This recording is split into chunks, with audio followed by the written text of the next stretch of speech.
মেয়ে দেখলেই গায়ে ধরতে ইচ্ছে করে না? হুম, তোরা ছেলেরা সব এক। আমি আসি। আমাদের গল্পগুলো যদি ভালো লেগে থাকে তাহলে আমাদের চ্যানেলটি সাবস্ক্রাইব করে পাশে থাকবেন। ধন্যবাদ। আর আমি প্রিয়াঙ্কা। আমাদের গল্পগুলো যদি ভালো লেগে থাকে অবশ্যই আমাদের চ্যানেলকে সাবস্ক্রাইব করে পাশে থাকবেন। আর হ্যাঁ, ভিডিওটি সম্পূর্ণ শুনবেন। ওই যে ছেলে, চল চল। কথাটা শুনে উপরের দিকে তাকালাম, দেখি ঈশিতা ম্যাডাম। আর কথাটা না বাড়িয়ে গাড়িতে বসে চালানো শুরু করলাম। ম্যাডামকে কলেজে নিয়ে যেতে হবে, আগে নিয়ে যাই তারপর কথা বলি আপনাদের সাথে। শোন, কলেজ শেষ না হওয়া পর্যন্ত এখানেই থাকবে। এসে যদি না পাই খবর আছে। জি ম্যাডাম। যত সব। তারপর ম্যাডাম চলে গেল। আসলে ম্যাডাম এমনই, এই তো 3 বছর আগেও ঠিক ছিল, কিন্তু গত 6 মাস ধরে ম্যাডাম কেমন যেন হয়ে যায়। আগে আমাকে তুমি করে বলতো, এখন তুই করে বলে। আগে ভালোভাবে কথা বলতো সবার সাথে, কিন্তু এখন রেগে রেগে কথা বলে সব ছেলেদের সাথে। তো অনেক কথা বললাম, আমার পরিচয় তো দিলাম না। আমি রাকিবুল হাসান। পড়ালেখাটা জানতে চাবেন না, পরে আমিই বলবো। আর ইনি হলেন ঈশিতা ম্যাডাম, পুরা নাম ঈশিতা নূর মায়াবতী। সবাই ঈশিতা বলে ডাকে, তাই আপনারাও তাই শুনবেন। সংসদ সদস্য মির্জা মোজাম্মেলের মেয়ে, একমাত্র মেয়ে। কিন্তু ম্যাডামকে দেখে মনে হয় না যে তিনি এত বড় নেতার মেয়ে। অহংকার, রাগ কোনোটাই ছিল না। কিন্তু ওই যে 6 মাস, ওই 6 মাসেই ম্যাডামের এত পরিবর্তন। ম্যাডামের ছুটি হয়ে গিয়েছে, ম্যাডাম একা একা আসছে। গত 6 মাস ধরে ম্যাডামের মুখে হাসি দেখছি না। তা কেন আমি জানি না, আর জানার চেষ্টাও করিনি। নেতার মেয়ে কখন কি করবে কে জানে, তাই কিছুই বলি না। ম্যাডাম এসেই ওই গাড়ির গেট খুল, বাসায় যেতে হবে। আমি প্রতি উত্তরে কিছু না বলে গাড়ির দরজা খুলে দিলাম। ম্যাডাম বসার পরে দরজা লাগিয়ে আমি ড্রাইভিং করতে লাগলাম। গন্তব্য বাসা। বাসায় এসে পড়েছি। গাড়িটা থামানোর পরে দেখি ম্যাডাম ঘুমিয়ে গিয়েছে। ম্যাডামকে কয়েকবার ডাকলাম কিন্তু উঠল না। তারপর আমি গাড়ি থেকে নেমে ম্যাডামের দরজার কাছে গিয়ে ডাকলাম, কিন্তু ম্যাডাম উঠছে না। তাই দরজা খুলে ম্যাডামকে ধাক্কা দিলাম। ম্যাডাম, বাসায় এসে পড়েছি। মেয়ে দেখলেই গায়ে ধরতে ইচ্ছে করে না? হুম, তোরা ছেলেরা সব এক, লুচ্চা এক একটা। এই বলে আমাকে ধাক্কা দিয়ে বের হয়ে চলে গেল। আমি শুধু অবাক হয়ে তাকিয়ে রইলাম। কি করলাম আমি? আমাকে শুধু শুধু মারলো। ম্যাডামই তো উঠতেছিল না, তাই তো ম্যাডামকে ডাকলাম, আর ম্যাডাম আমাকে মেরে দিল। আজ আমি গরিব বলে আমাকে মারলো। আমি আর কিছু ভাবলাম না। গাড়িটা ঠিক জায়গায় রেখে আমি গেলাম চাচার কাছে। আর চাচাকে বুঝলেন না তো? চাচা মানে মির্জা মোজাম্মেল। সবাই তাকে বাঘের মতো ভয় পায়, কিন্তু কেন পায় তা জানি না। চাচা কত কিউট আর সুন্দর মানুষ, তাকে ভয় পাওয়া অসম্ভব। তিনি তো আমাকে রাস্তা থেকে তুলে নিয়ে এসে এখানে আশ্রয় দিল, আর আমাকে অগাধ বিশ্বাস করে বলে আমাকে তার বাসায় থাকতে বলেছে। ঘরে তার মেয়েও আছে, কিন্তু তবুও তিনি আমাকে থাকতে দিয়েছেন। আমাকে তার সাথে তার টেবিলে বসে খেতে দেন। শুধু আমি না, বাড়ির সব চাকর না, অন্যান্যরাও। আসলেই মানুষটা অনেক ভালো। এইসব কথা ভাবতে ভাবতেই চাচার ঘরে চলে আসলাম। চাচার ঘরে নক করতেই চাচা বলল ভিতরে যেতে। আমি ভিতরে ঢুকলাম। তারপর, আসসালামু আলাইকুম চাচা। ওয়ালাইকুম সালাম। তো কেমন আছিস? সারাদিন দেখলাম না যে। ম্যাডামকে নিয়ে ওনার কলেজে গিয়েছিলাম। তোকে না বলেছি ঈশিতাকে নাম ধরে ডাকতে? না মানে, চুপ থাক, ওকে নাম ধরে ডাকবি, ভুলে যাস না তুইও আমার ছেলে, আর ওর থেকে তোর যোগ্যতা বেশি। উঠে দাঁড়িয়ে আমার কাঁধে হাত রেখে বলল। আমার চোখ থেকে এক ফোঁটা পানি পড়ল। শক্ত করে চাচাকে জড়িয়ে ধরে কেঁদে দিলাম। চাচা আমার পিঠে থাপ্পড় দিয়ে বলল, আরে বেটা, কাঁদিস কেন? তুমি খুব ভালো চাচা, খুব ভালো। বাবা মা যদি বেঁচে থাকতো। পুরনো কথা ভুলে যা, নতুনকে সাথে নিয়ে শুরু কর। জি চাচা। আচ্ছা যা। রাত 11টায় ছাদে গেলাম। আজ ছাদে উঠতেই আমি অবাক, কারণ ছাদে একটা ছায়ামূর্তি। এত রাতে তো কেউ ছাদে আসে না। কে তাহলে এটা? আমি ছায়ামূর্তির পিছনে গিয়ে দাঁড়ালাম। আমি বললাম, কে আপনি? আমার কণ্ঠস্বর শুনে ছায়ামূর্তিটা ধরফর করে উঠল। সাথে যে চোখটা মুছে নিল তা আমার নজর এড়ায়নি। ছায়ামূর্তি আমার দিকে ঘুরতেই আমি অবাক, কারণ এটা ঈশিতা ম্যাডাম, থুক্কু ঈশিতা। আমাকে দেখে বলল, তুই এখানে কেন? না মানে এমনি। এমনি হলেই আসতে হবে নাকি? যা তাড়াতাড়ি নিচে চলে যা। জি। তারপর নিচে চলে আসলাম। কিন্তু ঈশিতা কাঁদতেছিল কেন? কারণটা কি? কেননা কোনো না কোনো কিছু হয়েছেই, আর তাই ঈশিতার মনে প্রচন্ড আঘাতে এনেছে। আর তাই ঈশিতা চুপ করে আছে। না, আমাকে জানতেই হবে ঘাবড়াটা কোথায়। এইসব ভাবতে ভাবতেই আমার ঘরে চলে এলাম। তারপর আর কিছু না ভেবে ঘুমোতে গেলাম। সকালে আবার এক জায়গায় যেতে হবে। সেটা সকালেই বলি কেমন? সকাল 9টা। এই আলসের বাচ্চা, সকাল কয়টা বাজে বের হবি না? জি জি যাব। চল তাহলে। জি চলুন। তারপর আমি গাড়ি নিয়ে বের হয়ে গেলাম। কোথায় যাবেন তা আমাকে বলতে হলো না, কারণ ম্যাডাম তার প্রতি ছুটির দিন যান সেই জায়গায়। আসলে সেই জায়গাটা হলো একটা বাড়িতে। আমি জানি না কেন তবে আসেন, আর যখন বের হন তখন চুল ঠিক থাকে না। আর তখন ম্যাডামের চেহারা দেখলে মনে হয় সে খুব ক্লান্ত, খুব কষ্ট করে এসেছে। চলে আসলাম। ম্যাডাম বের হয়ে চলে গেলেন। আমি বাহিরে বসে আবার সেই ভাবনায় ভাবতে লাগলাম, ম্যাডাম কেন আসেন এই জায়গায়? 5 মাস ধরে নিয়মিত আসছেন। ভাবছেন কিভাবে বললাম? আসলে আমি হিসেব করে রাখছি দিনগুলো। 3 ঘন্টা পর দেখলাম ম্যাডাম বের হলেন, আজও সেই একই ভঙ্গিতে, কিন্তু আজ যেন একটু বেশি ক্লান্ত। আজ একেবারে হাঁটতে পারছে না। আমি বুঝতে পারছি না কিছু। ম্যাডাম গাড়িতে এসে সোজা বসলেন, তারপর বললেন, তাড়াতাড়ি বাসায় চল, খুব খারাপ লাগছে। জি। আমি আর কথা না বলে গাড়ি চালাতে শুরু করলাম। গাড়ি চালাচ্ছি, লুকিং গ্লাসে ম্যাডামের দিকে তাকিয়ে দেখি ম্যাডাম ঘুমিয়ে পড়েছে। ম্যাডামের চেহারায় ক্লান্তি, ভয়, ঘৃণা সব এক হয়েছে। কিন্তু কেন? সেই কেনয়ের উত্তর এখন না খুঁজে গাড়ি চালানোতে মনোযোগ দিলাম। বাসায় এসে পড়েছি। ম্যাডামকে ডাকলাম, কিন্তু ম্যাডাম উঠছে না। কিন্তু গায়ে হাত দিলে তো থাপ্পড় খেতে হবে। দূর, যা হবার তা হবে। আগে ডেকে নেই। ম্যাডাম, ও ম্যাডাম, উঠুন, বাসায় চলে এসেছি তো। ম্যাডাম নড়ে উঠল, তারপর হালকা হালকা ভাবে চোখটা খুলল। আমার দেখে মনে হচ্ছিল চোখ দুটো খুলতেও খুব কষ্ট হচ্ছিল। অনেক কষ্টে বলল, আমাকে কোলে করে নিয়ে আমাকে একটু আমার ঘরে দিয়ে, আজ আমার শরীর খারাপ লাগছে, প্লিজ। আমি কোলে নিলাম ম্যাডামকে। তারপর ম্যাডামকে নিয়ে উপরে উঠছি। সবাই হয়তো অবাক হচ্ছে, আমার কি। তারপর দেখি চাচা আমাকে দেখে দৌড়ে আসলো, তারপর বলল, কি হয়েছে রাকিব, ওর এই অবস্থা কেন? কিছু না চাচা, মাথা ঘুরে পড়ে গিয়েছিল। তারপর বাসার সামনে নিয়ে আসার পরে আমাকে বলল যে কোলে করে নিয়ে যেতে, তাই। বুঝেছি, আমি ডাক্তারকে আসতে বলছি, তুই ওর কাছে থাক। আচ্ছা। তারপর ম্যাডামকে তার ঘরে নিয়ে শুইয়ে দিলাম। মুখটা কত কিউট লাগছে, কিন্তু কষ্টের ছাপ বোঝা যাচ্ছে। আমি কিছু বুঝতেছি না। মহিলা ডাক্তার আসলো, তারপর ম্যাডামকে দেখলো। ম্যাডামকে দেখার সময় ডাক্তারের চোখগুলো এমন হয়ে গিয়েছিল যেন কি না কি দেখছে। তারপর চাচাকে বলল, ভাই, আমার সাথে তাড়াতাড়ি বাহিরে আসুন। জি, চলুন। তারপর চাচা আর ডাক্তার চলে গেল। কিছুক্ষণ পরে চাচা এলো, বেশ গুরুগম্ভীর চেহারা নিয়ে। আমার কাছে এসেই বলল, রাকিব, বাবা আমার, সত্যি করে বল না, তোর ম্যাডাম কোথায় গিয়েছিল? তারপর চাচাকে সব বললাম, তবে শুধু আজকেরটাই। তারপর চাচা বলল, জানিস ডাক্তার কি বলেছে? কি? তারপর চাচা বলল, তা শুনে আমার মাথা ঘুরে গেল। আমি অবাক হয়ে তাকিয়ে রইলাম ম্যাডামের দিকে। তারপর চাচা আমার হাত ধরে বলল, ওর এই সব কথা যদি মিডিয়ার কাছে যায় তাহলে তো সর্বনাশ হয়ে যাবে। এমনি বিরোধী দলগুলো ক্যাসাল করতেছে, আবার যদি এই খবর পায় তো মিডিয়া পুরাই গরম করে ফেলবে। আমি একটু ভাবতে লাগলাম। তারপর চাচাকে বললাম, আমি আছি তো চাচা, টেনশন নেই, ভরসা রাখুন আমার উপর। তোর আশাতেই আছি, আমার মেয়েটাকে সুস্থ করে তোল। আল্লাহর উপর ভরসা রাখুন। হুম, তুই ঈশিতার কাছে যা, আমার কাজ আছে, আমি আসি। আচ্ছা চাচা। এই বলে চাচা চলে গেল। আর আমি ম্যাডামের ঘরে এলাম। ম্যাডাম এখনো ঘুমাচ্ছে।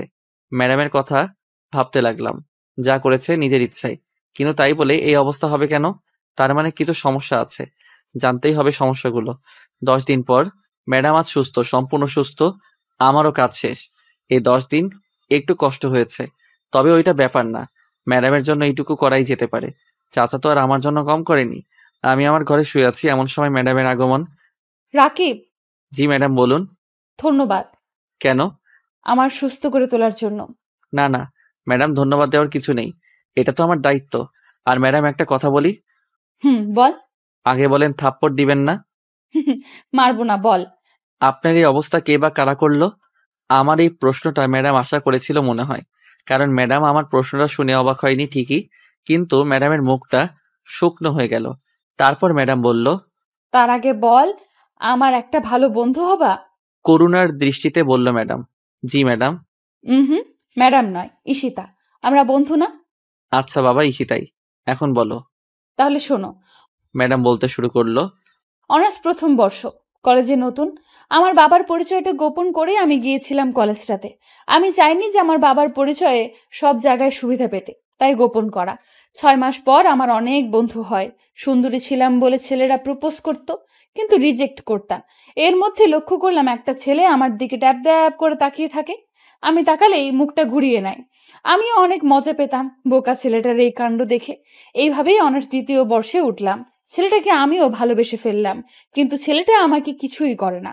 প্রতিদিন একটু সেজে যেতাম, কারণ আমি মনে করতাম আজও প্রপোজ করবে, কিন্তু ও করতো না। তবে একদিন হুট করে প্রপোজ করে ফেলে। আমিও অবাক হয়ে যাই। আমিও রাজি ছিলাম বলে প্রপোজটা একসেপ্ট করে নেই। শেয়ারিং কেয়ারিং ঘুরোঘুরি আড্ডা সব মিলিয়ে ভালোই ছিলাম। ওর বন্ধুরা যখন ভাবি বলে ডাকতো তখন খুব লজ্জা লাগতো। তারপর এখন থেকে 8 মাস আগে একদিন রাতে আমাকে বলে, ঈশিতা, আমি আর থাকতে পারছি না। সবাই সবার জিএফের সাথে কত কিছু করে, চুমু খায়, আরো কত কি। আর তুমি কিছুই করতে দাও না। দেখো সালমান, বিয়ের আগে এগুলো ঠিক না। আমি জানি না, হয় তুমি আমার সাথে রুমডেট করবা, না হলে তোমার রাস্তা তুমি মাপতে পারো। সেই দিন ও ফোনটা কেটে দেয়। ও ফোন কেটে দেওয়ার পর আমি অনেক কান্না করি, অনেক। খুব ভালোবাসতাম ওকে। আমাদের রিলেশনের কথা সবাই জানতো। আমি ফ্রেন্ডদের ওর কথা বলি, ওরা কিছু বলে না। আর ও আর ফোন দেয় না, আর আমিও না। এইভাবে 1 মাস কেটে যায়। একদিন আমার বান্ধবীরা বাসায় আড্ডার আয়োজন করে। আমি আড্ডার জন্য পাগল ছিলাম, তাই চলে যাই ওদের বাসায়। ওদের বাসায় সেই দিন কেউ ছিল না, শুধু আমার বান্ধবীরা 2জন ছিল। আড্ডার ফাঁকে ফাঁকে চা কফি রান্না সবই চলছিল। আমি রান্না পারতাম বলে ওরা আমাকে রান্না করতে দেয়। আমি রান্না শেষ করে ফ্রেশ হয়ে এসে দেখি ওরা খাবার প্লেটে বেড়ে ফেলেছে। আমার জন্যও বেড়েছিল। আমি খাবারটা খাওয়ার কিছুক্ষণ পরে আমার মাথাটা ঘুরতে লাগলো। তারপর আর কিছু মনে ছিল না। যখন চোখ খুললাম তখন দেখি সাকিব আমার মুখের উপর তাকিয়ে আছে।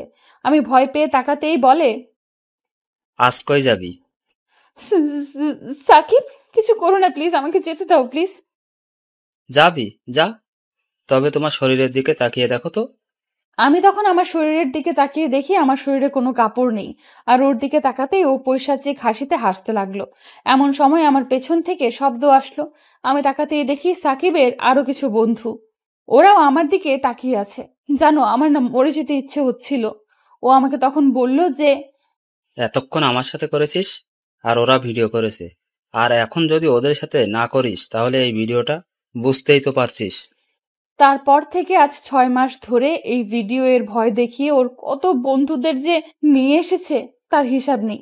কলেজে যখন যাই ওর বন্ধুরা আমাকে খুব খারাপ খারাপ কথা বলে, গালি দেয়। আমার না সহ্য হয় না, কিছু বলি না ভিডিওর কারণে। আর কাল ওরা অনেকেই ছিল, আর তারপর এই অবস্থা। রাকিব, আমি মুক্তি চাই, প্লিজ আমাকে মুক্ত করো। আমি আর পারছি না। আমি আর বলতে পারলো না, আমাকে শক্ত করে জড়িয়ে ধরে কাঁদতে লাগলো। আর আমি কি বলবো তার উত্তর খুঁজতেছিলাম। যে ভালোবাসে একটা মেয়েকে সে কিভাবে এই কাজ করতে পারে, এমন নোংরা কাজ। ইনসাল্ট করে জোর করে রুম ডেট করা, এটাই কি প্রকৃত ভালোবাসা? না, এটা বিকৃত ভালোবাসা। নিজের শারীরিক শান্তির জন্য এটা শুধুমাত্র, তাছাড়া আর কিছুই না। ধিক্কার জানাই তাদের। রাকিব, জি ম্যাডাম। আমার প্রতি ঘৃণা হচ্ছে তাই না? ছি ছি, কি বলেন? আমি জানি তো। আর ঘৃণা করলেও আমার কিছু যায় আসে না, কারণ 6টা মাস ধরে আমাকে গালি শুনতে হচ্ছে। কলেজে তো মা গালিটা ছাড়া কথাই বলে না, ইনফ্যাক্ট আর বলবেও না। আমি তো আর ওদের কাছ থেকে মুক্তি পাবো না। ওরা আমাকে আমার পুরো জীবন আমাকে কুকুরের মতো লাঞ্ছনা করে যাবে, আমাকে নষ্ট করবে। জানো রাকিব, আমি না তবুও চাই সাকিব ভালো থাকুক, ভালোভাবে বাঁচুক, সুন্দর একটা মেয়েকে বিয়ে করুক। আমাকে তো করবে না, নষ্ট মেয়ে। জানো রাকিব, ওকে না কেন যেন ঘৃণা করতে পারি না। কেন পারি না তা আমি জানি না। হয়তো ভালোবাসি বলে। আত্মহত্যা মহাপাপ, তাই করিনি। তা না হলে কবেই যে মরে যেতাম। আব্বুকে বলতে পারি না, কারণ আব্বুর কলিজা আমি। আব্বু যদি জানে তাহলে মরে যাবে। আমি মুক্তি চাই রাকিব, প্লিজ আমাকে মুক্ত করে দাও। আমি আর পারছি না এভাবে থাকতে। Please Rakib, please. আমি বরাবরের মতো শুধু শুনেছিলাম, আমার কিছু বলার নেই। মেয়েটা কতটা ভালোবাসে ছেলেটাকে, যে ছেলেটা ওর এত বড় ক্ষতিটা করার পরও চাই ছেলেটা ভালো থাকুক। এটাই কি প্রকৃত ভালোবাসা? কি হলো রাকিব, বলো, আমাকে মুক্তির ব্যবস্থা করতে। এই সব কথা শুনে আমি ম্যাডামের চোখের দিকে তাকালাম। চোখ দুইটা কতদিন ঘুমায় না, শান্তিতে ঘুমাতে পারে না। কত রাগী চোখগুলো যেন আহত, ব্যথিত, যন্ত্রণার অসহ্যকর গ্লানি বয়ে নিয়ে যেতে পারছে না। কিন্তু আমি কিভাবে ম্যাডামকে মুক্ত করব একটু ভাবলাম, আর পেয়েও গেলাম। তারপর বললাম, মুক্তি চান? হুম। যা বলবো তা করতে পারবেন? পারবো না কি পারবো না তা পরের হিসাব, আগে বলো তারপর। তারপর ম্যাডাম বলল, এটা করলে বেশি হয়ে যাবে না? না, আমি যা বলেছি সেটাই। আচ্ছা। আর ওদের ছবিগুলো নিয়ে আসেন, যারা সবার প্রথমে ছিল, আর সেই 2টা মেয়েরও। কেন? কাজ আছে, নিয়ে আসুন। আরে বাবা, আনছি, এত রেগে বলার কি আছে? যান আগে। তারপর ম্যাডাম চলে গেল। আমি ভাবতে লাগলাম কি করব, আর চাচাকে বলবো, কারণ যেই কাজটা করব তাতে চাচার সাহায্য লাগবে। একটু পর ম্যাডাম এসে ছবিগুলো দিয়ে গেল। আমি ছবিগুলো নিয়ে চাচার ঘরে গেলাম। চাচা, আসবো? আরে আয় আয়, তোর আবার অনুমতি লাগে নাকি? তারপর ভিতরে গেলাম। তারপর কথা বললাম না। আমার কথা না বলা দেখে চাচা বলল, কি রে, কি হলো? কেউ কিছু বলেছে? না। তাহলে? চাচা, তোমাকে একটা গল্প বলবো, তারপর মতামত জানাবা। আচ্ছা বল। তারপর ম্যাডামের সাথে ঘটনাগুলো পুরোটা বললাম। বলা শেষ হবে, তারপর চাচার দিকে তাকিয়ে দেখি তার চোখেও পানি। তারপর চাচা বলল, মতামত না, কি বলবো?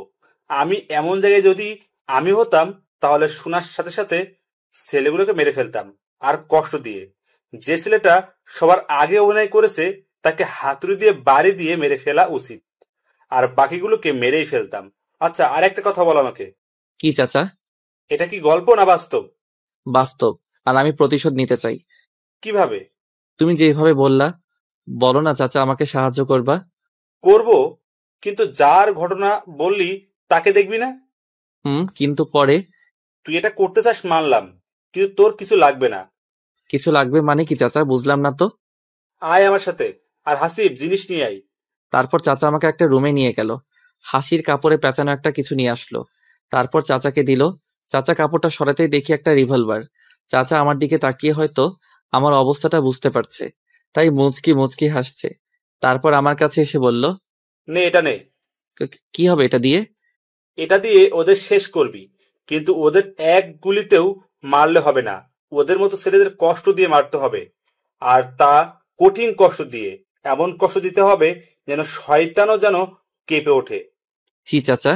আর তোকে কিছু শিখিয়ে দিব, সেটা মেনে ওদের মারিস, তাহলে পুলিশ কেন, র্যাব আসলেও তোদের খুঁজে বের করতে পারবে না, বা পারবে না আসল খুনিকে। "আচ্ছা তাহলে বলো।" তারপর চাচা আমাকে বলল, কি বললো তা আপনাদের না জানলেও চলবে। তারপর চাচার কাছ থেকে বিদায় নিয়ে ম্যাডামের ঘরে এসে ম্যাডামকে সব বললাম। আর এটাও বললাম যে কাল যাব মারতে, একদিনে 70 জনকে মারবো, সাথে মেয়ে দুটোকেও, কারণ ওরাও কম দোষী নয়। তারপর আমি আমার ঘরে এসে কালকের অপেক্ষায় থাকলাম। ভোর 5টা ম্যাডাম আর আমি বেরিয়ে পড়লাম, সাথে প্রয়োজনীয় জিনিসগুলো। প্রথমে যাব সাকিবদের বাসায়। সাকিব একা থাকে। ম্যাডাম আগে উঠে গেল। তারপর আমি, ম্যাডাম দরজা খোলাই রেখেছিল। ম্যাডামকে দেখি সাকিবকে জড়িয়ে ধরে আছে। তারপর সাকিব গেল ওয়াশরুমে। আমি তাড়াতাড়ি করে রিভলভারটা বের করে সাইলেন্সার লাগালাম। তারপর ওয়াশরুমের দিকে তাক করে থাকলাম। ম্যাডামের চোখে পানি। হয়তো ভালোবাসার মানুষটাকে আজ হারিয়ে ফেলবে বলে। আমি আর না তাকিয়ে থেকে সাকিব বের হতেই সাকিবের হাতে গুলি করলাম। সাকিব মাগো বলে চিৎকার দিল। তারপর ম্যাডামের দিকে তাকিয়ে দেখি তার ড্রেস চেঞ্জ। আমি অবাক হয়ে গেলাম, ড্রেস চেঞ্জ এত তাড়াতাড়ি করলো কিভাবে? আমি ভালোভাবে লক্ষ্য করতেই দেখি ম্যাডামের জামা নিচে পড়ে আছে। ম্যাডামের এক হাতে হাতুড়ি আর এক হাতে রান্দা। ম্যাডাম সাকিবের দিকে এগিয়ে যাচ্ছে। তারপর একটা কাগজ বের করলো। তারপর সাকিবকে লিখতে বলল। সাকিব ভয়ে তা লিখে ওর সাইন করে দিল। আর আমি সাকিবের বাঁ হাতে গুলি করি। সাকিব লিখে ম্যাডাম ওকে লাথি মেরে ফেলে দিল আর বলতে শুরু করলো, সাকিব, জানো খুব ভালোবাসতাম তোমায়, খুব। তুমিই আমার সব ছিলে। তুমি যেদিন রুম ডেটের কথা বলো তখন আমার বেশি খারাপ লাগতো। আমাকে তুমি এড়িয়ে চলতা। তুমি না আমায় ভালোবাসতে। তুমি কিভাবে এটা পারলে সাকিব? আমি তোমাকে ভালোবাসতাম, তাই বলে এই নয় যে আমি আমার শরীরের অধিকার তোমায় দিয়েছিলাম। আমি তোমাকে কিস বা অন্য কিছু করতে দিতাম না। ইনফ্যাক্ট তোমাকে আমার হাত পর্যন্ত ধরতে দিতাম না। আর তুমি কিভাবে এই নোংরা কাজটা করতে পারলা? আমার সব কিছুর উপরে আমার স্বামীর অধিকার আছে, আমি তা মানি আর বিশ্বাস করতাম। আর তোমার জন্য তাকে ঠকাতে হবে আমাকে? তোমার বেঁচে থাকার অধিকার নেই। তোর মতো শয়তান বেঁচে থাকলে আরো অনেক মেয়ে নষ্ট হবে। এক ভয়ঙ্কর চিৎকার দিল সাকিব, কারণ ম্যাডাম সাকিবের 2 পায়ের ফাঁকে সজোরে বাড়ি মারে। আর ছেলে বলে তার প্রাণ এই একেবারে চলে যায়। তারপর ম্যাডাম রান্দা হাতে নিল। তারপর বলতে লাগলো, আমি তোকে ভালোবাসি না। এটা বলতে লাগলো আর কোপাতে লাগলো। আমি কিছু না বলে দেখতে লাগলাম। সাকিবের শরীরটা পুরো গরুর কাটা মাংসের মতো হয়ে গেছে। আর মুখটা ম্যাডাম হাতুড়ি দিয়ে বিস্টে একটা অবস্থা করে কাগজটা সাকিবের মুখে ছুঁড়ে দিয়ে চলে আসলাম। আর কাগজে লেখা ছিল আমি ধর্ষক। এভাবে 70 জনকে শেষ করলাম, সাথে ওই মেয়ে দুটোকেও। মেয়ে দুটোকে আরো কষ্ট দিয়ে মেরেছে ম্যাডাম। আর ভিডিওগুলো উদ্ধার করে বাসায় ফিরছি। ম্যাডাম আমাকে জড়িয়ে ধরে আছে আর কান্না করছে। আমি কান্নার কারণটা বুঝতে পারছি, তাই কিছু বলছি না। আমিও সময়ের সাথে তাল মিলাতে ম্যাডামকে জড়িয়ে ধরলাম। ম্যাডাম কিছু বলল না, তবে কান্নার বেগ বেড়ে গেল। আমরা বাসায় এসে পড়েছি। ম্যাডাম কোনো কথা না বলে দৌড়ে বাড়ির ভিতরে চলে গেল। আমিও আমার ঘরে এসে একটু ঘুমাতে চেষ্টা করলাম, আর ঘুমিয়ে পড়লাম। ঘুম ভেঙে গেল কেন তা জানি না। একটা অপরাধবোধ জেগে উঠছে মনের মধ্যে, অন্যরকম একটা ফিল, তা ভাষায় বোঝানো যাবে না। আমি আর না ভেবে ফ্রেশ হতে গেলাম। ফ্রেশ হয়ে এসে চাচার ঘরে গেলাম। চাচার জিনিসগুলো তো দিতে হবে, তাই চাচার ঘরে গেলাম। চাচা, আসবো? রাকিব, আয়। চাচা, এই যে তোমার রিভলভার আর বুলেটগুলো নাও। আরে আরে, কি করছিস? আমি এইগুলো নিয়েছি তোকে নেওয়ার জন্য নাকি? তাহলে? আরে পাগল, এইগুলা হলো এখনকার নিরাপত্তার জিনিস। রাখ এগুলা তোর কাছে। আর এইটা রাখ, এটা হলো লাইসেন্স। এটা দেখালে পুলিশ তোকে ধরবে না যদি দেখে। ও আচ্ছা। আচ্ছা রাকিব, একটা সত্যি কথা বলবি? কি চাচা? তুই আজ কার জন্য প্রতিশোধটা নিলি? সেটা জানা কি খুব জরুরি? হ্যাঁ। ঈশিতার। চাচা পানির গ্লাস নিয়ে পানি খেতে নিয়েছিল। ধূপ করে চাচার হাতের পানির গ্লাসটা পড়ে গেল। কারণ চাচা চমকে গিয়েছিল। কারণ কোনো বাবা যদি তার মেয়ের এইরকম বাজে একটা হ্যারাসমেন্টের কথা শুনে তাহলে চমকাবেই। কারণ মেয়ে বাবাকে আর বাবা মেয়েকে সবচেয়ে বেশি ভালোবাসে। চাচা আমার দিকে তাকিয়ে আছে। চাচার চোখ থেকে টুপ করে এক ফোঁটা পানি পড়ল। কাজের টেবিলের উপর চাচা উঠে দাঁড়ালো। তারপর আমাকে কিছু না বলে হাঁটতে লাগলো। আমি জিনিসগুলো নিয়ে চাচার পিছু যেতে শুরু করলাম। চাচা ইশতা ম্যাডামের ঘরে যাচ্ছিলেন। চাচা ম্যাডামের ঘরে ঢুকলেন, আর সাথে আমিও ম্যাডামের ঘরে ঢুকলাম। দেখলাম ম্যাডাম গুটিসুটি মেরে ঘুমিয়ে আছে। কত মায়াবী লাগছে ম্যাডামকে। চাচা ম্যাডামের কাছে যে ম্যাডামের কপালে একটা চুমু দিলেন। তারপর ম্যাডামের হাত ধরে কান্না করতে লাগলেন। চাচা রাজনীতি করেন। চাচাকে এভাবে আমি কখনো দেখিনি এভাবে ভেঙে পড়তে। চাচা এভাবে কান্না করছে, আর ম্যাডাম জাগছে না। আমার খুব চিন্তা হচ্ছে। ম্যাডামের পাশে তাকিয়ে দেখি ঘুমের ওষুধ। তার মানে ম্যাডাম ওষুধকে ঘুমিয়েছেন, সহজে উঠবেন না। চাচা আমাকে ডাক দিল। রাকিব, জি চাচা। তুই আমাকে আগে কেন বলিসনি বাপ? তাহলে আমিই যেতাম খুন করতে। এমন নোংরা কাজ আমার মেয়েকে দিয়ে করিয়েছে, আর তুই আমাকে বলিসনি কেন? ঈশিতা ম্যাডাম বলতে নিষেধ করেছিল, তাই করিনি। আমার দুইটা কথা রাখবি। বলো চাচা। এক, তুই মাস্টার্সে ভর্তি হয়ে যা। আর আর কি চাচা? জানি না কথাটা তুই কিভাবে নিবি, আমাকে হয়তো স্বার্থপর ভাববি, কিন্তু বলছি ঈশিতাকে তুই বিয়ে করবি। দেখ, আমি তোকে জোর করব না, তোর ইচ্ছা। তোকে যখন আমি আমার বাড়িতে নিয়ে আসলাম তখন থেকেই আমি ঠিক করে রেখেছিলাম, তাই ঈশিতার কাছাকাছি রেখেছিলাম যাতে ওকে বুঝতে পারিস। কিন্তু এই ধরনের ঘটনা আমি জানতাম না রে। তোর ইচ্ছে, তুই কি করবি? আমি রাজি চাচা। ভেবে দেখ রাকিব। আমার ভাবা শেষ চাচা। আচ্ছা, কাল সকালের মধ্যে তোর কলেজে ভর্তি হবার কাগজ পেয়ে যাবি। আচ্ছা চাচা। এই বলে চাচা চলে গেল। আমি কেন রাজি হলাম তা নিয়ে প্রশ্ন এসেছে নিশ্চয়ই। আসলে চাচা আমাকে রাস্তা থেকে কুড়িয়ে এনেছে। আমি চাচার কাছে না আসলে খারাপ পথে চলে যেতাম, কিন্তু চাচা থাকাতে তা হয়নি। যে চাচা আমাকে না চিনেন না জেনে আমাকে তার ঘরে জায়গা দিল, আর আমি সেই চাচার মেয়েকে চিনেও বিয়ে করতে পারবো না, তার অ্যাফেয়ারের কথা জেনে। এতটা অকৃতজ্ঞ আমি হতে পারিনি, তাই রাজি হলাম। হতে পারে সে ধর্ষিতা। আলো আর আধারে মিলে না হয় গড়ে তুলবো নতুন একটা পৃথিবী। সকালবেলা ঘুম থেকে উঠলাম। চাচা সকালে দেখা করতে বলেছিল, তাই দেখা করতে গেলাম। চাচা আমাকে কলেজে অ্যাডমিট করিয়ে দিয়েছে, আর তার কাগজই আমাকে দিয়েছে। আমি চাচার কাছ থেকে বিদায় নিয়ে চলে আসলাম। তারপর রেডি হতে লাগলাম। ম্যাডাম এখনো ঘুম থেকে ওঠেনি, তাই ম্যাডামকে ডাকতে ম্যাডামের ঘরে যেতে লাগলাম। চাচা দেখেছিল, আর দেখে একটু মুচকি হেসেছিল। আর কেন তা আপনারা জানেন। তারপর ম্যাডামকে দেখি পায়ের জায়গায় মাথা আর মাথায়ের জায়গায় পা, মানে বালিশে পা আর খাটে মাথা। চুলগুলো মুখের উপর পড়ে আছে। দেখতে পেতনির মতো লাগছিল। সেই পেতনিটাকে কি যেন বলে? মনে পড়েছে, চুলওয়ালি পেতনি। আপনারা আবার ওকে বললেন না কিন্তু। তারপর ম্যাডামের কপালে ছোট করে একটা চুমু দিলাম। তারপর ডাক দিলাম, ঈশিতা, এই ঈশিতা, ওঠো, কলেজে যেতে হবে তো, ওঠো। কোনো সাড়া নাই। পানি ঢেলে দিব কিন্তু। ওঠো, ওঠো বলছি।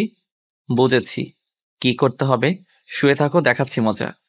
পানি আনতে যাওয়ার জন্য যখন উঠে দরজায় চোখ পড়ল, তখন দেখলাম কি যেন একটা ছায়া সরে গেল দরজা থেকে। আমি কিছু মনে না করে পানি নিয়ে আসলাম। কম না, 1 বালতি। তারপর ধূপ করে ঈশিতার শরীরের উপর মারলাম। পানিটা অনেক ঠান্ডা ছিল। পানির স্পর্শ পেতেই ঈশিতা লাফ দিয়ে উঠে চিৎকার দিতে যাবে, এমন সময় আমি ওর মুখে হাত দিয়ে দিলাম। ও আমার দিকে রাগী দৃষ্টিতে তাকিয়ে আছে, আর আমি ভিলেন মার্কা হাসি দিলাম। তারপর ঈশিতা, আব্বু। হায় হায়, এখন কি করি? ঈশিতার কান্না শুনে চাচা দৌড়ে আসলেন, আর ঈশিতাকে দেখে বললেন, কিরে মা, কাঁদছিস কেন? দেখো না বাবা, রাকিব ভিজিয়ে দিছে। রাকিব, আরেক বালতি ঢেলে দে। জি চাচা, তোমার কথা কি ফেলতে পারি নাকি আমি? হুম। চাচা চলে গেল।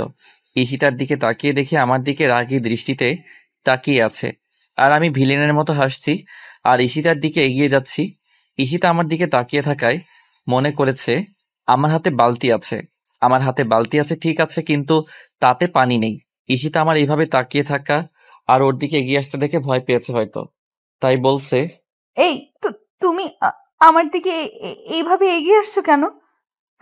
কি হলো? কথা বলো না কেন? নিশ্চুপভাবে ওর দিকে এগিয়ে যাচ্ছি। ওর খুব কাছাকাছি যখন আসলাম, তখন ও আমাকে টান দিয়ে বিছানায় ফেলে দিল। ও আমাকে এতই জোরে টান দেয় যে আমি ক্রমেই উপরে পড়ে যাই। কিন্তু আমি ওর উপরে পড়লাম ঠিক আছে, কিন্তু আমি পড়তেই ওর ঠোঁটের সাথে আমার ঠোঁট এক হয়ে গেল। কিছুক্ষণ পরে ও আমাকে ধাক্কা দিয়ে ফেলে ঘরের একপাশে গিয়ে দাঁড়ালো। তারপর আবার আমার দিকে ফিরে তাকিয়ে আমার কাছে এসে আমার জামার কলার ধরে উঠালো। তারপর আবার ফেলে দিল। আমি পড়ে যাবার পর ও আমার উপরে উঠল। তারপর আমাকে বলল, পিচ্চি পণ্ডিত আমার, খুব পাজি হয়ে গেছো। এই বলে আমার গাল দুটো টেনে দিয়ে দৌড় দিয়ে পালালো। আমি একটু আগের ঘটনা মনে করার চেষ্টা করতেছি, কিন্তু মনে করতে পারতেছি না, তাই আর চেষ্টা করলাম না। আবার তো কলেজে যেতে হবে, তাই রেডি হতে গেলাম। রেডি হয়ে ব্রেকফাস্ট করতে নিচে নামলাম। চাচা খবর দেখছে, আমিও গেলাম নাস্তা করতে। চাচা আমাকে দেখে বসতে বলল, আমি বসলাম। খবরটা শুনে আমি অবাক হলাম, কারণ খবরটা ছিল এরকম, একদিনেই 72 খুন, আর নিহতের সবাই ধর্ষণের স্বীকারোক্তি দিয়েছে, আর সরকার সেই হত্যাকারীর শাস্তি প্রকাশ্যে মাফ করে দিয়েছে। আমার ভিতরের অপরাধ বোধ কমে গেল অনেকখানি। ঈশিতাও কখন এসেছে জানি না, কিন্তু ওর মুখেও প্রশান্তির হাসি ঠোঁটের কোণে দেখা যাচ্ছে। অনেকদিন পরে আমি এই হাসিটা দেখলাম। বের হলাম কলেজে যাবার জন্যই, তবে আজ পার্থক্য হচ্ছে আমি কলেজে যাচ্ছি আর ঈশিতাও। আজ ঈশিতার ড্রাইভার না, বন্ধু হয়ে কলেজে গেলাম। চাচা আগেই বলে দিয়েছিল ক্লাস কোথায় পাবো, আমি ঢুকবো এমন সময় ঈশিতা বলল, তুমি তোমার ক্লাস তো তুমি চিনো না, চলো আমি নিয়ে যাচ্ছি। আমি আমার কথা শেষ হবার আগে ঈশিতা বলল, চুপ, একদম চুপ, চলো আমার সাথে। মুখে হাত দিয়ে দাঁড়িয়ে রইলাম। এই তো, গুড বয়। তারপর ঈশিতা আমার হাত ধরে ক্লাসে নিয়ে গেল। ক্লাসের সবাই অবাক, আর হবেই বা না কেন, সেমিস্টারে 6 মাস পরে কলেজে গিয়েছি, তার কি হবে। পরে ঈশিতাকে বিদায় দিয়ে ক্লাসে ঢুকলাম। ক্লাসে স্যার আসলো, তখন আমাকে দেখে বলল দাঁড়াতে। আমি দাঁড়ালাম। পরে আমাকে বলল, আমার প্রিয় ছাত্রছাত্রীরা, এই হলো তোমাদের নতুন বন্ধু রাকিবুল হাসান। তোমরা ওকে রাকিব বলে ডাকবা। হাই। তারপর ক্লাসের পর ক্লাস শেষ হয়ে গেল। কলেজ ছুটি হবার পরে ক্লাস থেকে বের হতে যাব, এমন সময় পিছন থেকে একটা মেয়ে আমাকে ডাক দিল। এই যে রাকিব, শুনছো? জি বলুন। আমরা কি পরিচিত হতে পারি?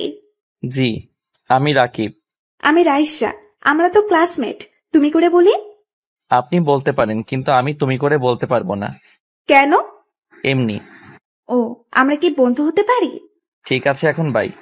ওকে, ধন্যবাদ, বাই। রাইসাকে বাই দিয়ে আমি পিছনে তাকাতেই দেখি ঈশিতা এক দৃষ্টিতে তাকিয়ে আছে। আমি ঈশিতার কাছে আসতেই ঈশিতা বলল, উনি কে রাকিব? আমার বন্ধু। আমার সাথে ওনার মাত্র বন্ধুত্ব হলো। ও, চলো বাসায় যাওয়া যাক। অবশ্যই। তারপর ঈশিতা আর আমি বাসায় চলে আসলাম। বাসায় এসে খেয়ে একটু ঘুমালাম। তারপর ঘুম থেকে উঠে গল্প লিখতে শুরু করলাম। গল্প লিখে পোস্ট করে ঘর থেকে বের হলাম ঈশিতার ঘরে যাবার জন্য। ঈশিতার ঘরে যে নক করলাম, ঈশিতা ভিতর থেকেই বলল, আসো রাকিব। তারপর আমি ভিতরে গেলাম। ভিতরে গিয়ে ঈশিতার দিকে তাকাতেই আমি ভয় পেয়ে গেলাম। ঈশিতার চোখ লাল হয়ে আছে, চোখের কোণে পানি চিকচিক করছে। ঈশিতা ওর দিকে এইভাবে তাকিয়ে থাকা দেখে আমাকে বলল। কিছু বলবা রাকিব? আমি এগিয়ে গিয়ে খাটের সামনে চেয়ার নিয়ে বসলাম। তারপর ঈশিতাকে বললাম, কি হয়েছে তোমার? কই কিছু না তো, আমার কিছু হয়নি তো, আর আমার কি হবে? ঈশিতা, মিথ্যা বলছো তুমি আমার সাথে। আমরা না ফ্রেন্ড? তুমি কষ্ট পেয়ে কান্না করছো, আর যার জন্য কান্না করছো তার কারণটা জানবার অধিকারও কি নেই আমার? না না, তুমি যা ভাবছো তা না। আসলে আমার না সাকিবের কথা খুব মনে পড়ছে, খুব মিস করছি। রাকিব, ওকে না খুব ভালোবাসি, খুব। জানো, কাল রাতে স্বপ্নে না ওকে দেখেছিলাম। কলেজে যেদিন ওকে প্রথম দেখি সেদিনের মতো একই হাসি, একই লোক, বোকা বোকা আর টমেটোর মতো কিউট গালগুলো নিয়ে হাসি খুশি একটা ছেলে। কিন্তু আর বলতে পারলো না, কেঁদে দিল। আমি কি বলবো তাই ভাবছি। ওকে সমবেদনা দেওয়ার মতো ভাষা আমার নেই। ওর হাতটা শক্ত করে ধরলাম, তারপর ওর চোখের পানি মুছে দিলাম। ও আমাকে শক্ত করে জড়িয়ে ধরে কান্না করতে লাগলো। কিছুক্ষণ যাবার পর ঈশিতা বলল, রাকিব, আমার একটা কথা রাখবা? বলো। এইভাবে আমার একটা ভালো বন্ধু হয়ে সারা জীবন থাকবা? থাকবো ঈশিতা। ঈশিতার কোনো কথা বললো না, আমিও বললাম না। সন্ধ্যায় আমি পড়তে বসেছি, এমন সময় ঈশিতা আমার ঘরে আসলো। আমি ঈশিতাকে দেখে বললাম, কিছু বলবা? বলো। আমি তোমার সাথে পড়বো। অবাক হলাম এমন আবদার শুনে, তারপর বললাম, আচ্ছা আসো। Thank you. তারপর আমার পাশের চেয়ারে বসে পড়তে লাগলো। আমার সন্দেহ হচ্ছে ও পড়তে আসছে নাকি আমার দিকে তাকিয়ে থাকতে আসছে। আমি যখনই তাকাই তখনই দেখে আমার দিকে তাকিয়ে আছে। একটু পরে ঈশিতা আমাকে বলল, রাকিব, কি? এই পড়াটা বুঝায় দাও। আচ্ছা দাও দেখি। এই যে এটা। তারপর আমি বইয়ের দিকে তাকিয়ে বোঝাতে লাগলাম। আমি বোঝাচ্ছি আর ও আমার দিকে হা করে তাকিয়ে আছে। এভাবে তাকিয়ে থাকতে দেখে আমার একটু রাগ হলো, তাই বললাম, এই তোমার সমস্যা কি? তুমি পড়া বাদ দিয়ে আমার দিকে তাকিয়ে আছো কেন? এই, তুমি আমাকে বকা দিলা? তোমার সাথে আড়ি, তুমি পচা, আমাকে বকা দাও। বাচ্চাদের মতো কান্না করতে করতে আমার ঘর থেকে চলে গেল। মেয়েটা আসলেই কেমন যেন, একটু পাগলি পাগলি। রাতে খাবার খেতে টেবিলে গেলাম। ঈশিতা আমার সামনে চেয়ারে বসলো। আমাকে দেখে ভেঙচি দিয়ে মুখটা ঘুরিয়ে খাবার নিয়ে ওর ঘরে চলে গেল। বুঝলাম পাগলিটা অনেক রাগ করেছে। আমি খাবার খেয়ে ঘরে গেলাম। রাত 2টা। ঘর থেকে বের হলাম ছাদে যাব বলে। গভীর রাতে শহরের বাতাসটা ভালো লাগে, গায়ে শিহরণ ধরিয়ে দেয় বাতাসটা। ঢাকার এই সময়টায় সমস্ত নিস্তব্ধতা চলে আসে মনে। এক অন্যরকম অনুভূতি, সুখ সুখ অনুভূতি, যা সবাই চায়। আমিও নেই, রোজ রাতে নেই জোনাকি পোকার জিজি ডাক আর বাদুড়ের ছোটাছুটি দেখতে খুব ভালো লাগে। আমি ছাদে দাঁড়িয়ে আছি, এমন সময় কারোর পায়ের আওয়াজ শুনলাম। আমি পিছনে তাকাতেই দেখি ঈশিতা আসছে। ঈশিতা উঠতেই আমাকে দেখলো, তারপর ছাদের অন্য পাশে গিয়ে দাঁড়ালো। রাগ কমেনি, রাগ আমাকে ভাঙাতেই হবে, তাই আমিও গেলাম। ঈশিতার কাছে যে বললাম, ঈশিতা আমি সরি, প্লিজ মাফ করে দাও প্লিজ। 2 মাত্র শর্তে মাফ করতে পারি। সব শর্ত মানবো, বলো। 1, আমি যখনই বলবো তখনই আমাকে কোলে নিতে হবে। 2, আমাকে পাপ্পি দিতে হবে। আমি অবাক হলাম এমন আবদার শুনে, আর খুশিও হলাম। পাপ্পি আর কোলে নিতে হবে, উফ কি ফিলিংস, পুরাই পাংখা। ঈশিতার দিকে তাকিয়ে আছি, ঈশিতা আমার দিকে নয়, ও তাকিয়ে আছে নিচের দিকে। হঠাৎ ঈশিতা বলে উঠল, কি, রাজি না তাই তো? না হলে নাই, আমি গেলাম। এই বলে চলে যেতে লাগলো। আমি আবুল হয়ে গেছি এমন কথা শুনে। তারপর তাড়াতাড়ি করে বললাম, আমি রাজি তো। সত্যি? নাও, এখন কোলে করে নিয়ে আমাকে আমার ঘরে দিয়ে আসো। যথাস্ত মহারানী। এই বলে ঈশিতাকে কোলে তুলে নিলাম। আমি কোলে নিতেই মেয়েটা লজ্জায় লাল হয়ে গিয়েছে, দুহাত দিয়ে আমার গলা জড়িয়ে ধরেছে। আমি ওকে ওর ঘরের সামনে এনে ওকে আমার কোল থেকে নামিয়ে দিলাম। আমি চলে আসব এমন সময় ঈশিতা বলল, আমার শর্তের আরেকটা জিনিস কই? ও ভুলে গেছিলাম, সরি, এই নাও। থ্যাংক ইউ পিচ্চি পণ্ডিত, আমি জানতাম তুমি আমার কপালে কিস করবা। আমার ধাক্কা লাগলো। ও আমার নিকনেম কিভাবে জানলো তাই প্রশ্ন করলাম, তুমি এই নাম কোথায় পেলা? কেন? না মানে আমি তো তোমাকে আমার এই নাম তোমায় বলিনি। তাহলে? এত জানার দরকার নাই তোমার, তুমি ঘরে গিয়ে ঘুমাও। আচ্ছা। তারপর আমি পিছনে ঘুরে আমার ঘরে আসছি, এমন সময় ঈশিতা আমায় ডাক দিল। রাকিব, বলো। তুমি কি রাগ করেছো? না, রাগ করিনি। রাগ করবো কেন? এই রাকিব, আমার দিকে তাকাও, মাথাটা ওঠাও বলছি, ওঠাও। বলো। এই কি, তুমি আমার উপর অভিমান করেছো কেন? আমি খুব সরি গো, আমার পিচ্চিটা খুব ভালো। এই নাও, তোমাকেও একটা জিনিস দিলাম। আমার গালে কিস করলো। আমি শক্ট হয়ে গেলাম। হঠাৎ করে এমন হওয়ায় আমার সারা শরীর কাঁপতে লাগলো। আমি ঈশিতার দিকে হা করে তাকিয়ে আছি। আমার এমনভাবে তাকানো দেখে ঈশিতা বলল, এই পোলা, হা করে তাকিয়ে না থেকে ঘুমাতে যাও। আচ্ছা। তারপর আমি আর কিছু না ভেবে ঘুমাতে গেলাম। এটা সেটা ভাবতে ভাবতে ঘুমিয়ে গেলাম। সকালে আমি ঘুম থেকে উঠলাম। তারপর নামাজ পড়ে ব্রেকফাস্ট করতে গেলাম। চাচাও আছে। চাচার সাথে কিছু কথা আছে, তাই বললাম, চাচা, আমি আলাদা থাকতে চাই। মাথা নিচু করে বললাম, কি? চাচা, আমি নিজেই নিজের খরচ চালাতে চাই। তুই কি মনে করছিস আমি তোকে আমার নিজের ছেলে মনে করি না? তোকে কি আমি বোঝা মনে করি? না, মানে তা না। আমি নিজে এখন থেকে চেষ্টা করি, দেখি কি করতে পারি। তোর ইচ্ছা, কিন্তু আমাদের ভুলে যাস না বাবা। কি যে বলো না চাচা, যেই দিন তোমাদের ভুলে যাব সেদিন আমিও আর এই পৃথিবীতে থাকবো না। এইসব কথা বলিস না, আর দোয়া করি তুই তোর আশা অনুযায়ী তুই যেন সাফল্য পাস। ধন্যবাদ চাচা। এই বলে চাচা নাস্তা না করে চোখ মুছতে মুছতে চলে গেল। হয়তো বেশি ভালোবাসে বলে আমার চলে যাওয়াটা মেনে নিতে পারছে না। কি জানি কেন কান্না করছে চাচা, কিন্তু আমার বাবা মায়ের পরে হলো আমার চাচা। খুব খুব খুব ভালোবাসি চাচাকে। না গেলে হয় না রাকিব। আমি চলে যাব ঈশিতাকে। এটা যখন বলতে এসেছি তখন ঈশিতা এই কথা বলল। তারপর আমি বললাম, প্লিজ তুমি না করো না। আচ্ছা যাও, তবে প্লিজ আমি কিন্তু মাঝে মাঝে যাব, তখন কিন্তু রাগ করতে পারবা না।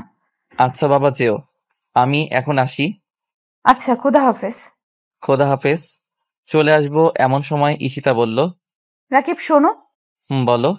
আমার সামনে এসে আমাকে খুব শক্ত করে জড়িয়ে ধরলো আর বলতে লাগলো, খুব খুব খুব মিস করব তোমায় রাকিব। আমিও মিস করব তোমায়। আমার চোখ থেকে পানি পড়লো কয়েক ফোঁটা। তারপর ঈশিতাকে ছাড়িয়ে নিয়ে আমি বের হয়ে গেলাম আমার গন্তব্যস্থানে। ও, আপনাদের তো বলিনি আমি কোথায় যাচ্ছি। আসলে আমি অনেক দিন ধরেই চাকরির চেষ্টা করছিলাম, আর আল্লাহর রহমতে চাকরিটা পেয়ে যাই। আর তারপর বাসা ভাড়া নিয়ে নেই। আর বাকিটা তো আপনারা জানেনই। ও, আমার বেতন 30,000 টাকা, আর মাস্টার্স শেষ করলে আরও বাড়তে পারে। আপনাদের সাথে কথা বলতে বলতে আমি আমার বাসায় চলে এসেছি। তারপর প্রয়োজনীয় জিনিসগুলো কিনতে গেলাম। সব কিনে বাসায় আসলাম। আর টাকা পেলাম কোথায় তা জানতে চান তো? আসলে অফিস থেকে 1 মাসের বেতন আগে দিয়ে দেয়, আর তা দিয়েই এইগুলো কিনলাম। ও, অনেক কথা হলো, এবার রান্না করতে হবে। আসার সময় মুরগি আর চাল কিনে নিয়ে এসেছিলাম, আর আমি রান্না পারি, তাই আর কোনো সমস্যা নেই। রান্না করলাম, গোসল করলাম, তারপর খাবার খেতে বসলাম। খাবারের 1 লোকমা মুখে দিতেই চাচার কথা আর ঈশিতার কথা মনে পড়ে গেল। কত কথা হতো খাবার সময়। সাথে যারা কাজ করতো তারাও খেত। দেখে মনে হতো পুরোটাই যেন একটা পরিবার। খুব মিস করছি চাচাকে, খুব। আর ঈশিতা, আমি তো খাবার খাচ্ছিলাম, ঘড়ির দিকে তাকালাম। ঘড়ি দেখে আমি অবাক হয়ে গেলাম, কারণ আমি খেতে বসেছিলাম 3টায়, আর এখন বাজে 4:30। অবাক হয়ে গেলাম। আমি এত সময় ভাবতাম, আবারও ফোনের শব্দ পেলাম। ফোনের স্ক্রিনে তাকিয়ে দেখি ঈশিতার ফোন, তাই তাড়াতাড়ি করে ফোনটা ধরলাম। ফোন ধরতে ঈশিতা বলল, এই কুত্তা, বিড়াল, ছাগল, হারামি, পচা ছেলে, তোরে কতগুলো ফোন দিছি, তুই ধরস নাই কেন? জানিস কত চিন্তা হয়েছে আমার? না মানে। চুপ, একদম চুপ, একটা কথা বলবা না। আগে বলো, তুমি খেয়েছো রাকিব? তুমি খেয়েছো?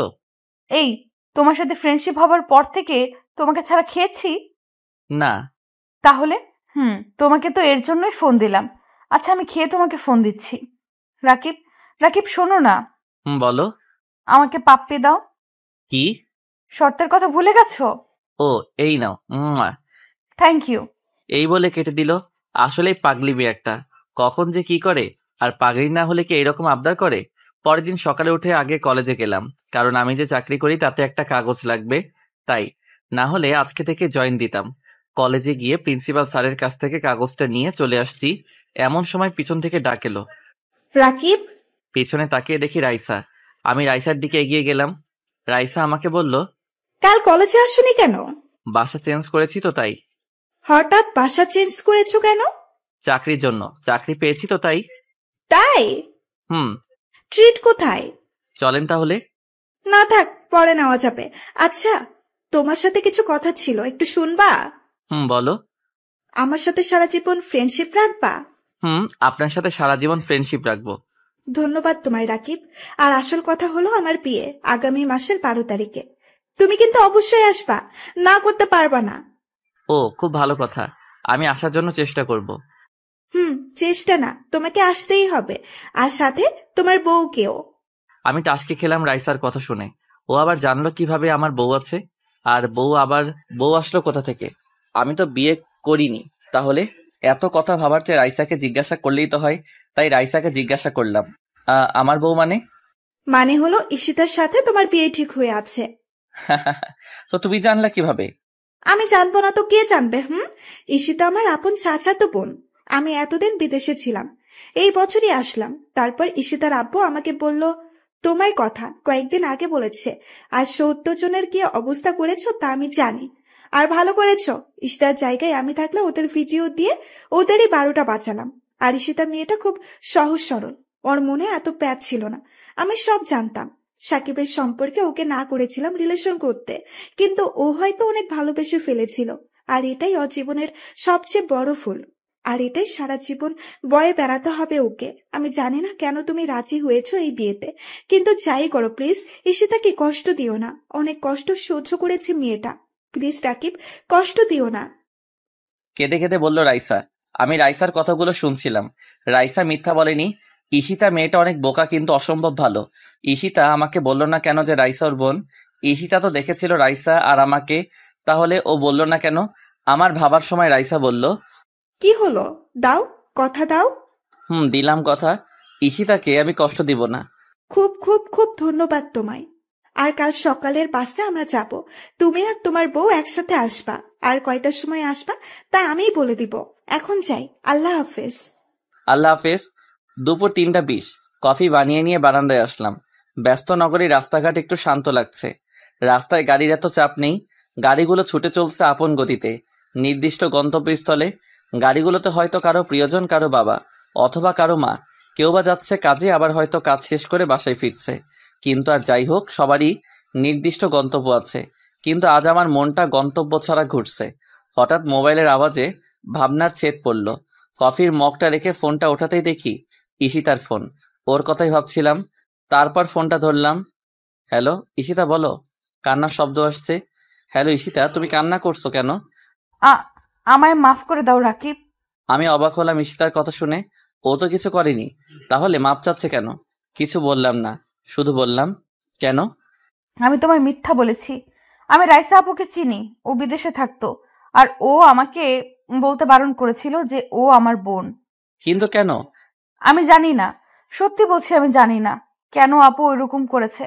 কিন্তু রাকিব, ট্রাস্ট মি, আমি তোমাকে বলতাম, কিন্তু ও আমাকে না করেছিল বলতে বলে, তাই বলতে পারিনি। প্লিজ রাকিব, মাফ করে দাও প্লিজ। আমি মনে মনে একটু হাসলাম। মেয়েটা আসলেই বোকা, নিজেই নিজেকে অপরাধী বানায়। তারপর ওকে বললাম, তুমি আমার সাথে মিথ্যা বলেছ, আমি তোমার সাথে কথা বলবো না। আমি এর উত্তর শুনলাম না। ঈশিতা কাঁদতে থাকলো। আমি চুপ করে আছি, একটু মজা নিব। তারপর হুট করে ফোন কেটে গেল। ফোনটা কাটতেই আমার বুকে কেমন করে যেন ধাক্কা লাগলো। আমি কিছু মনে না করে আমার কাজে মনোযোগী হলাম। পরের দিন আমি রেডি হয়ে রওনা হলাম ঈশিতাদের বাসার উদ্দেশ্যে। ঈশিতাকে নিয়ে তারপর যাব। কিন্তু ঈশিতা কেমন আছে কে জানে, কারণ ও আমার কাছে মাপ চেয়েছিল, কিন্তু আমি করিনি। আর ও আমায় ওর বেস্ট ফ্রেন্ড মনে করে।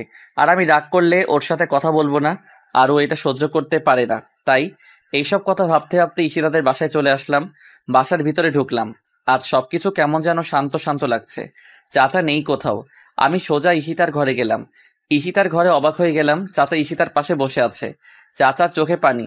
আমি এবার ভয় পেয়ে গেলাম, ঈশিতা আবার কিছু করে বসেনি তো? সরি ঈশিতা। আমাকে মাফ করেছো? হুম। আমার কিস কোথায়?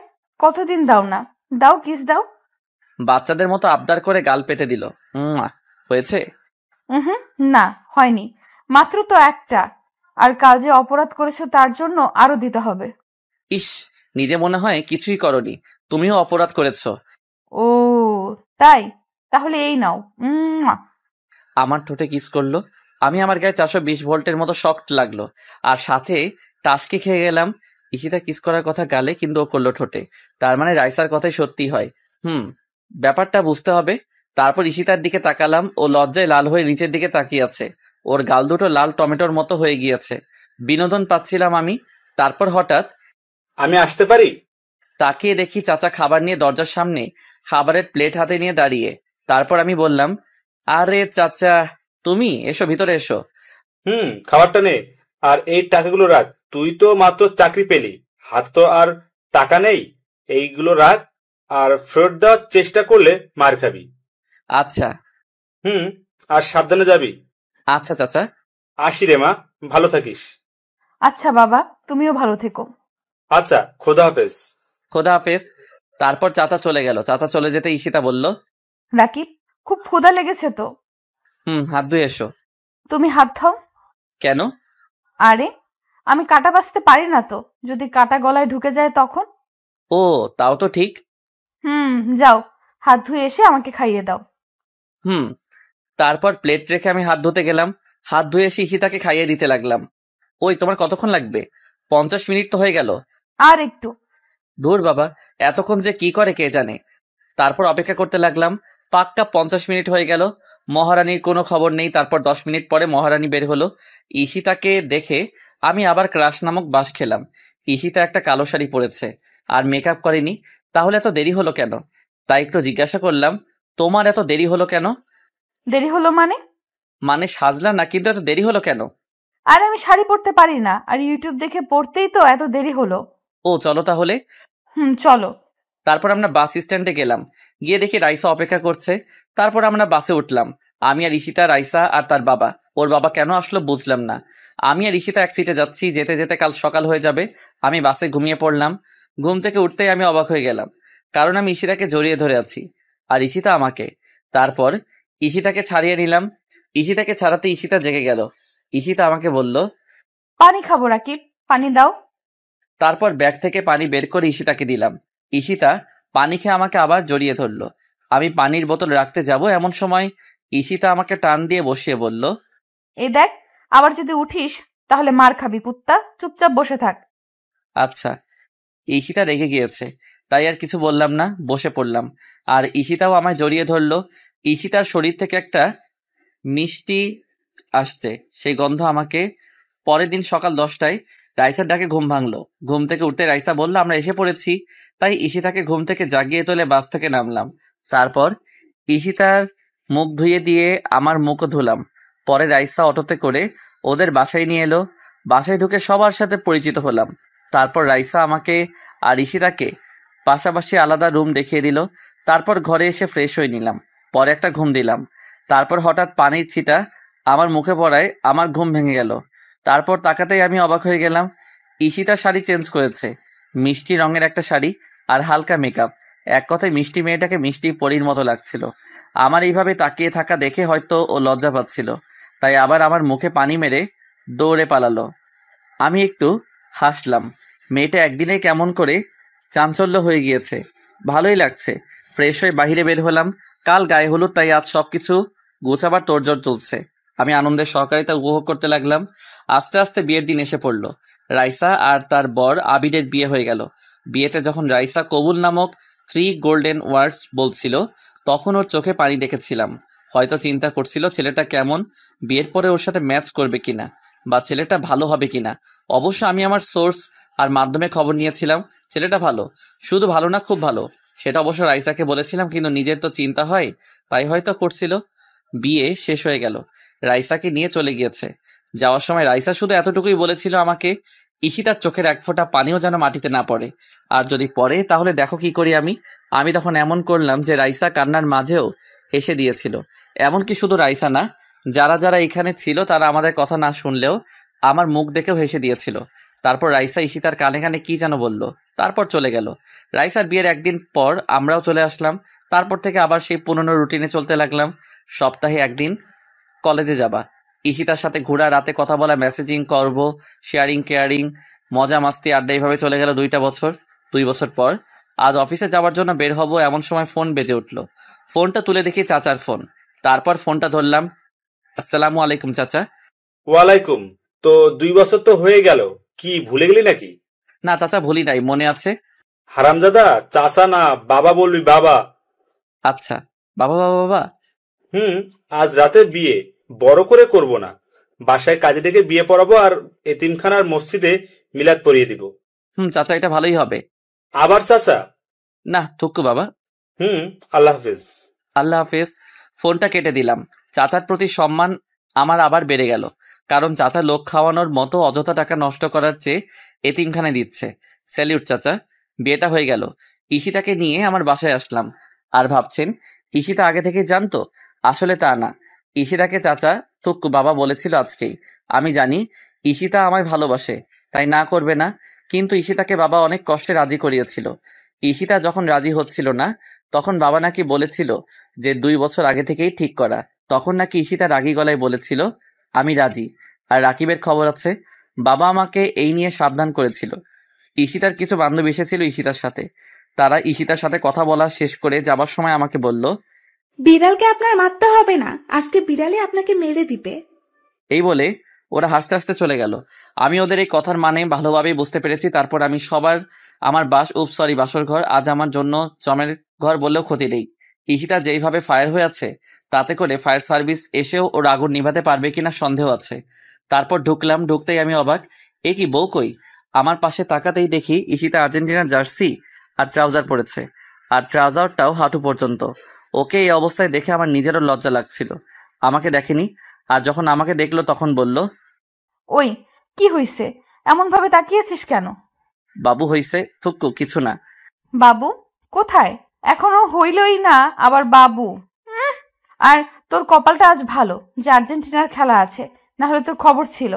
যাই হোক, এখন লক্ষ্মী ছেলের মতো আইসক্রিম এনে দে, খাবো আর খেলা দেখবো। রাত 1টা বাজে, আইসক্রিম কোথায় বাবা? কি রাত 1টা? খেলা তো শেষ। আব্বু, খেলা শেষ, আমাকে আগে বললো না কেন? আমার মনে ছিল না তো, সরি।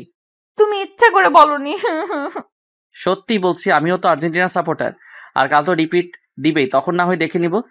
তুমি চুপ থাকো, একটা কথাও বলবা না। আমার ক্ষুধা লেগেছে, বিরিয়ানি আন আর আইসক্রিম আনো। বিরিয়ানির সাথে আইসক্রিম? যাও। আচ্ছা। আইসক্রিম তো ফ্রিজে অনেক আছে, আর আসার সময় বিরিয়ানির প্যাকেটও এনেছি, বেঁচে গেলাম। তারপর আইসক্রিম আর বিরিয়ানির প্যাকেট নিয়ে ঘরে গেলাম। ঘরে যে একটু শব্দ করতে ঈশিতা ভয়ে চিৎকার দিয়ে উঠলো।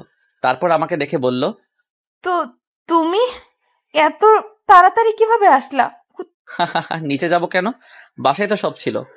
তা আগে আনবা না? আরো কত ক্ষুধা লেগেছে, সারাদিন রাগে কিছুই খাইনি। আমি আর কথা না বলে বাড়িয়ে দিলাম খাবারগুলো। ঈশিতা টপাটপ খেতে শুরু করলো। আমি যে তাকিয়ে তাকিয়ে হাসছি তার কোনো খেয়াল নেই। হঠাৎ খাওয়া থামিয়ে আমার দিকে তাকালো। আমি সাথে সাথে হাসি বন্ধ করে দিলাম, না হলে খবর আছে। কিন্তু ও মনে হয় দেখে ফেলেছে। আমার দিকে চোখ বড় বড় করে তাকিয়ে বলল, তুমি খাবা না? কখন? তুমি খেয়ে নাও তারপর। না, তা হবে না, এখন থেকে আমরা একসাথে খাবো। আচ্ছা হইছে, এখন এখানে আমার সামনে বসো, আমি তোমাকে আর তুমি আমাকে খাইয়ে দাও। জো হুকুম রানী। তারপর ঈশিতা আমাকে আর আমি ঈশিতাকে খাইয়ে দিলাম। খাওয়া শেষ করার পর ঈশিতা গেল প্লেট ধুতে। আমি অবশ্য না করেছিলাম, কিন্তু শোনেনি, প্লেট ধুতে যাবেই। প্লেট ধুয়ে ঈশিতা ঘরে আসলো। তারপর মাথাও ওড়না দিল। আমি আগে থেকে দাঁড়িয়েছিলাম। ঈশিতা আমাকে সালাম করলো। আমি ওকে উঠাতেই ও আমাকে শক্ত করে জড়িয়ে ধরলো আর কাঁদতে লাগলো। আমি ওর কান্না দেখে ওকে বললাম, কাঁদছো কেন? তুমি আমাকে কেন বিয়ে করলে রাকিব? তুমি আরো ভালো মেয়ে পেতে, কেন নিজের জীবনটা নষ্ট করলা? কেন? ভালোবাসি বলে। ভালোবাসো কেন? কি আছে আমার? তোমায় দেবার মতো কিছু নেই আমার মাঝে। আছে, তোমার ওই মনটা আছে, ওই চোখগুলো আছে, ওই মায়াবী চোখের মায়াবিনীকে চাই। তোমার মিষ্টি মনটা চাই, আমার তোমাতে চাই। আমার রাজ্যের রানীর জায়গাটা খালি তো, তুমি এসে পূর্ণ করো সেই জায়গা। তোমায় ছাড়া যে সেখানকার অধিকার আর কারো নেই সীতা। ভালোবাসি বলেই তোমাকে চাই। মন পিঞ্জিরায় খুব যতনে সাজিয়েছি তোমায়। ভালোবাসি। আমাকে কষ্ট দিবা না তো? আমাকে অনেকগুলো ভালোবাসবা তো? কষ্ট দিব না, আর এতগুলো ভালোবাসবো তোমায়। ভালোবাসি তোমায় রাকিব। আমিও ভালোবাসি তোমায় সীতা। আমিও জড়িয়ে নিলাম ঈশিতাকে আমার ভালোবাসার চাদরে। প্রতিদিন ভালোবাসার নতুন নতুন গল্প পেতে চ্যানেলটি সাবস্ক্রাইব করে পাশে থাকা বেল বাটনে ক্লিক করুন।